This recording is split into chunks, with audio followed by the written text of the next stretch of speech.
Hello, everybody. Welcome to the Advancement Center, and welcome to your incredible life, this incredible life, a magical life of beauty and magnificence and harmony, mystery, miracles, and so much more, held all within this form that we glance at in the mirror at different times of the day. But when not looking in the mirror, we feel the expandedness of our being because we don't see the form that it is encased in that poses some limitations.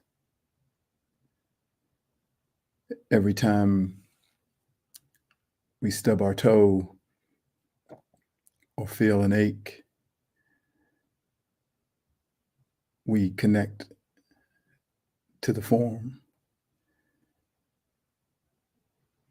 And in a way, we shrink into fitting into the form when we don't have any overt interaction from the form. There's no way we could possibly fit in it. We are incredibly expanded, and we constantly feel ourselves traveling, visiting, experiencing multiple dimensions on multiple timelines with friends, new acquaintances, our team in the outer reaches, only to be brought back with a simple connection back to this physical world, a phone ringing, a doorbell, and those little things that come up in our body. But we know when we are not there, we can feel our magnificence. We can feel our expandedness. We can feel our power. It is endless. It is without limits. And it is our true nature and our home.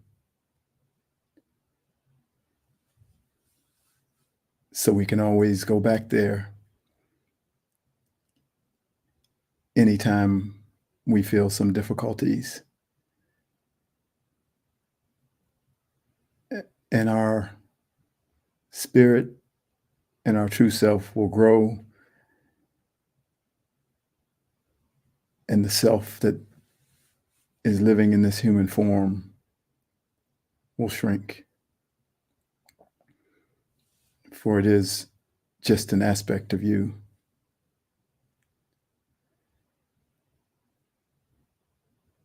And we, even in the midst of the magnificence that we are, continue to grow and change. And you wonder, how can you, a perfected being, grow and change it's because that's the process of life. And the change comes with the simplicity of a chord change in a piece of music, or a color change in a piece of artwork. Sound and color.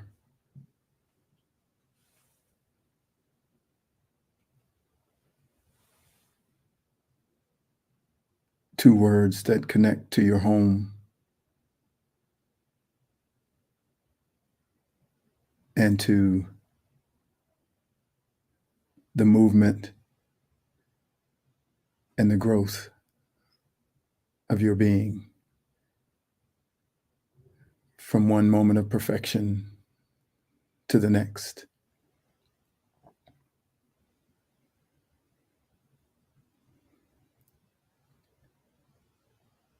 It is just simply a marvel to see each one beyond the physical form, and even including the physical form.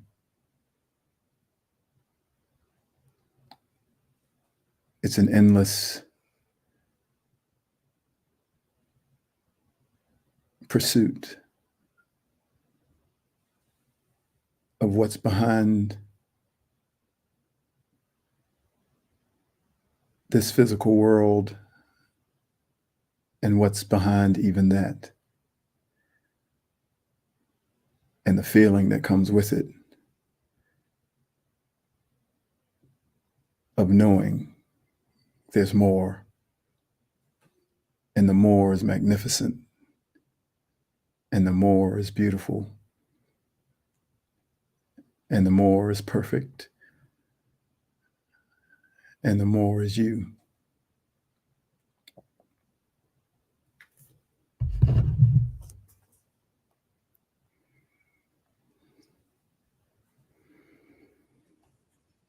Awareness, oh awareness, you are the bringer of higher consciousness. You are the raiser of vibrations. You are the opening of the eyes to see and the opening of the ears to hear. You are the door to every dimension and every realm, every mystery, every reality, and everything known and unknown. You are gentle. You never force yourself upon anyone, but you know that with every breath we take and every step we make, you'll be growing in us. For right now, we know in part, but in less than a second, we will know something more in its fullness. And this is repeated over and over throughout our day and throughout our lives. Like spiritual AI, we are constantly adding information to our database. Your Personal Supercomputer, a book by Robert Young, comes to mind. And we are going to new levels of consciousness through the receiving of the information and the change of awareness that it brings. The more you become aware, the more aware you become. And the more aware you become, the more space you create within yourself to take in more new awarenesses, light, and information. From here, your reality will begin to change, for as your awareness of what is real becomes filled with more and more clarity, you rise to a new level of consciousness and start to vibrate at a faster and faster frequency. This process is what is happening to all life everywhere. It is happening within the cells of your body, even as I am speaking to you.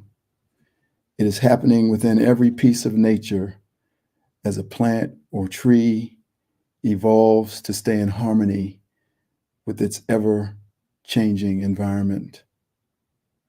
And it is happening in every scientific discipline up to and including the world of quantum physics. I recently saw that the Webb Space Telescope is discovering giant galaxies where they shouldn't be, changing the cosmological model that had been established for many, many years. We know how it all started because we were there. We just don't have the details and the remembrance of them.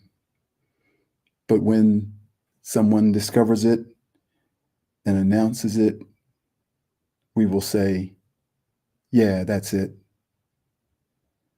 The more awareness you gain, the more your reality expands, and the more of your gifts and abilities come to the fore. For with awareness comes remembrance, and with remembrance comes an informed consciousness to be fully engaged in the use of your gifts and abilities. All of these things bring a new view and a fresh perspective from a place through awareness that allows you to stand back from the view that does not include higher awareness. It's like the difference between being a parent and being a grandparent. The parent is too close to the chaos, and everything is about survival and has an urgency that feels completely necessary and appropriate as you try to take on your responsibility to keep this little person who has been put in your charge alive. The grandparents, on the other hand, have another level of awareness through their own experiences of being a parent, and they see the folly of the anxiety and urgency from when they were that parent. And they use words like, don't worry, he'll be all right, because their awareness has let them see the bigger picture. This produces a laughter that frees everyone in its path, a laughter that can only come from one who sees from a different perspective, an elevated vantage point gained from the receiving of awareness.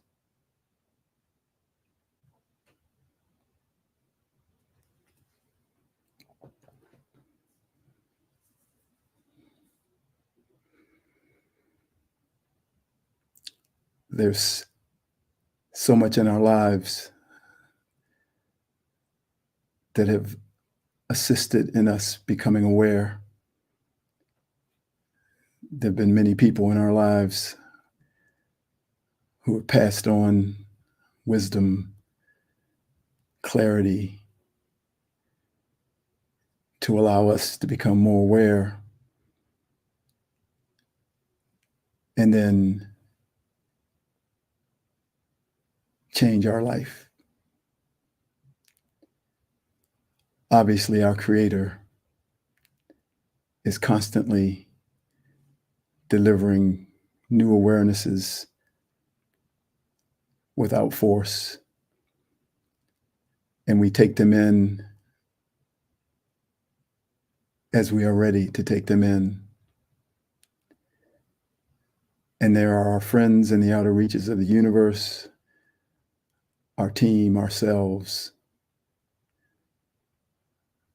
the angels, and our special friends that we know by name, like Simeon, who continue to bring awareness to a journey that is a part of our destiny. And even in this human realm, those beings like Robert Young, who anchor in a world and a reality that is not this world and this reality, so that we can have a place to stay or visit.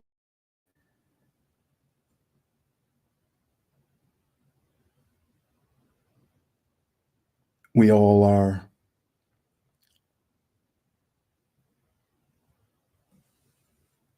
from here, even though we are not. And it's not as though this physical world is so tantalizing that we keep getting pulled back into it. It's that it's what we've always known. And beings like Robert have never known this world. So it's not that he has to transcend it. It's never been his world. So he provides an awareness of a different reality that it becomes easy for us to step away from. But because of beings like him, we're able to transcend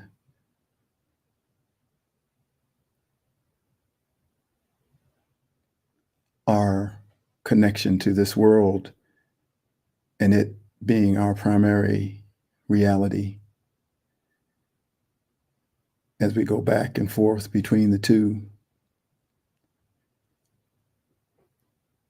And we find ourselves desiring to live in the one as our primary world. And if that is your desire, that is what will happen to you. But we are grateful for those who stay in that reality, a beacon of light that produces a pathway to a reality that we've all known and forgot.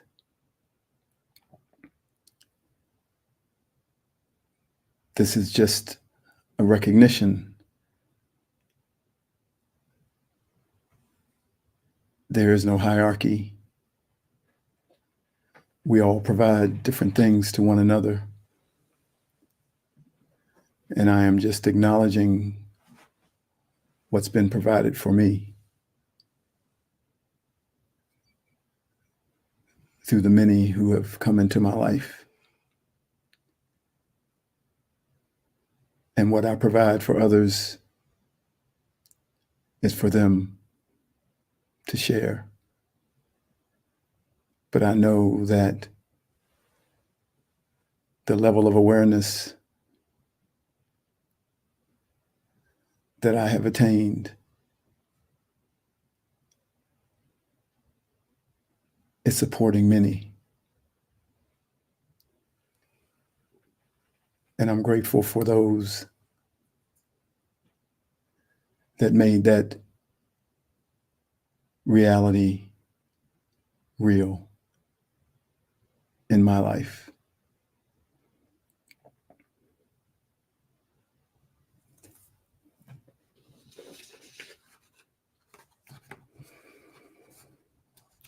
This is called You Were There. To see the humor in it all, let's just go back about 4,000 or 5,000 years ago. According to the cuneiform text found in ancient Sumeria, a group of intergalactic interstellar beings came to this planet in search of gold. The atmosphere around their planet, Nibiru, was dying, and they discovered that gold could repair it. As it was always the case, there was infighting amongst the different races of people on Nibiru, and there was a fight for the throne and for control. One who thought that he should be the king could not prove his case and was set to be exiled from the planet. He decided to steal a ship and escape their punishment. In the meantime, yeah, I know, their brains were fucked.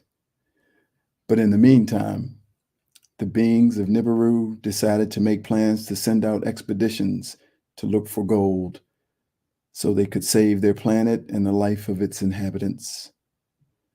The one who escaped took his ship through the dangerous asteroid belt that they called the Hammered Bracelet. They said that this asteroid belt used to be part of a large and beautiful planet called Tiamat. They said that it collided with another large mass and scattered fragments everywhere. One of those fragments we now call Earth, as well as the many fragments that made up the asteroid belt that sits between Mars and Jupiter.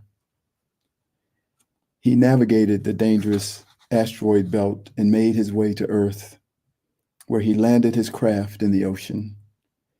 He began to look for gold because he also wanted to save his planet. And he knew if he found gold, he would be given the kingdom that he thought was rightfully his. Within a few days, he found gold, and he sent word back to Nibiru that there was great jubilation on his planet from the news. The king of Nibiru, whose name was Anu, put together a team of 50 to come to Earth, which at that time they called Ki. Anu sent his two sons, Enlil and Enki, with a team to Earth to confirm that there was gold on the planet. They verified the existence of the gold and sent more beings from their planet to begin the arduous task of excavating the gold and processing it into a fine powder to shoot up into their atmosphere to repair the holes that were letting in the deadly rays of the sun. They also began to build the infrastructure to create a livable place in which to inhabit. They had to dredge canals, dig out riverbeds that became the Tigris and Euphrates rivers, and plow land to plant crops for food. Even though they could breathe the air here, the denseness of the atmosphere was aging their bodies. They did this work for over 3,600 years, until at some point the workers that they brought with them had enough and began to rebel against the leaders. So they decided to take the existing humans on the planet who were not yet fully developed and inject their own DNA into them to create a slave workforce to better mine the gold and do all the physical labor so they would not continue to shorten their own lives. When those humans of the earth saw the beings arriving in their ships from the sky, they called them the Anunnaki, meaning sky gods. These beings were millions of years ahead of us technologically. They set up a lab to do the genetic tinkering in a place they called the Eden. They tried many ways to bring the new beings into existence, but finally they placed the fertile egg into an Anunnaki female, and the new being was created, and they called him Adamu, meaning first man. Is this beginning to sound familiar? The Garden of Eden, Adam and Eve. And yes, the next birth that was female was given the name Eve. Soon there would be a large population of humans who would then procreate on their own with the idea of being a slave workforce to mine the gold on the planet to save the planet Nibiru and its people. Enki had a fondness for the new beings. He felt the responsibility of what they had done, and he wondered what they knew as the creator of all life would do to his people for intervening in such a way. Enlil, who didn't support what was being done, had a dislike for the new beings and ultimately wanted them destroyed. He began to pass judgment on the people and sent plagues and diseases to destroy them. You see, to the people, these Anunnaki were the gods. And soon Enlil started writing edicts like, "Thou shalt not worship no other God but me. And I am the Most High God. Those that don't worship me shall go to hell." He became Yahweh of the Bible. The Old Testament of the Bible was always confusing because no one could conceive of an all-loving God making edicts and judgments of condemnation. That's because it wasn't that one energy that everything has come from. It was a being named Enlil from Nibiru, whom the people thought was God. Each of the different beings of Nibiru's royalty took over regions of the planet, and they, through the genetic tinkering, created a being in their image, hence the beginning of the races on this planet. Even the scientists say that it would have taken billions of years to have this much variation in the human species through natural selection. Most of the Old Testament is the story of the beings from Nibiru, which were called the Anunnaki, coming to Earth and making themselves gods.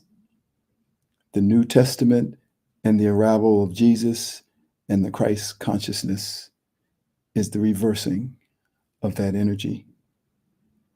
The Anunnaki story sort of stops with the great flood that wiped out humanity. They got into their ships and returned to Nibiru. But the record said that Enki and the others who cared about the species that they created never left. They just hovered above in their ships until the waters receded.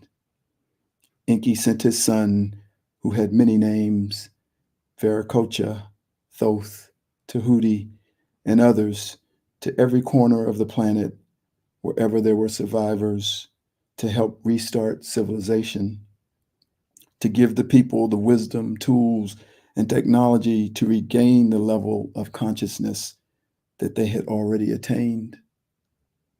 There was still infighting as to who would control the planet, and many say that those 13 families that have controlled the planet came from the lineage of Enlil, as his line was one of those groups vying for control. The gold seemed to have stopped the deterioration of the Nibiru atmosphere, and many say that the planet is still there in an unseeable orbit. This is quite a story, and yet I'm only scratching the surface of all the many chapters of its book. So now we fast forward to today, and here we are with holes in our ozone and people trying to find ways to fly to other planets, tinkering with DNA, cloning, and many other things, including the birth of AI. This story of the Anunnaki is one of many. Our Earth is estimated to be 13.4 billion years old, and you can bet there have been many other forays from other civilizations to this planet for a similar purpose, to save their planet, or just for exploration. And you can also be sure that there have been many other catastrophic events, like the flood, that have caused the life, civilization, and consciousness that was on the planet at the time of the event to be destroyed and then have to be rebuilt and restarted once again. These are the cycles of a living planet that is capable of supporting human life. So now, zoom forward from the 5,000 to 6,000 years ago of the time of the Anunnaki and know that you were there. Go further back to what was before that. You were there. And now go further back to what was even before that. You were there. You were always there. For you are an eternal spiritual being who has always been there. You just don't remember. So here you are in 2023, back on Earth in a human form, playing a part in the current story. It is in the taking you back that you might begin to feel and see the massiveness of your being, while at the same time seeing this place and this moment as a single dot. As you look at it from the perspective of 13.4 billion years ago, and as you sit with the profoundness of that image and the profoundness of what we are doing here now, may you always stay lighthearted, full of laughter and mischief as you remember. And even if you never remember all the details, may you always remember that you are eternal and that you are spirit and that you are divine. No matter how much tinkering has been done, who and what we are was always and will always be divine and far greater than what anyone can ever say or do. And that being that we are, that is a part of the one energy that is in everything and that is everything, is so far beyond any name or label or tinkering. We, as a part of that energy, are beyond it all. For that energy is beyond it all, and nothing can surpass it. Simply stated, the creation can never surpass its creator. So I say again, in all the frailties, in all the labeling, and all the tinkering, you were there. That you that is one with your creator and has never been born and can never die, that you was there. Therefore, know without a doubt that it is exactly as they say, a divine comedy. For the journey of a never beginning and never ending eternal spiritual being will always be a hoot. And in the meantime, your brain will be fucked. May this story and all stories like it take you to the remembrance of who you are and to wherever you'd like to go. Cheers to us all. You were there. You have always been there.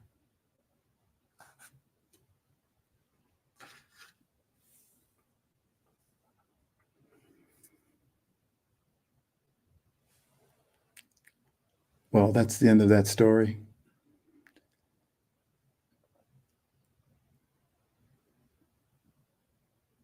And for some, you'll realize it's not a story. I thank you for listening and for joining me today. May awareness take you to your perfect life, your perfect health, and your magic future.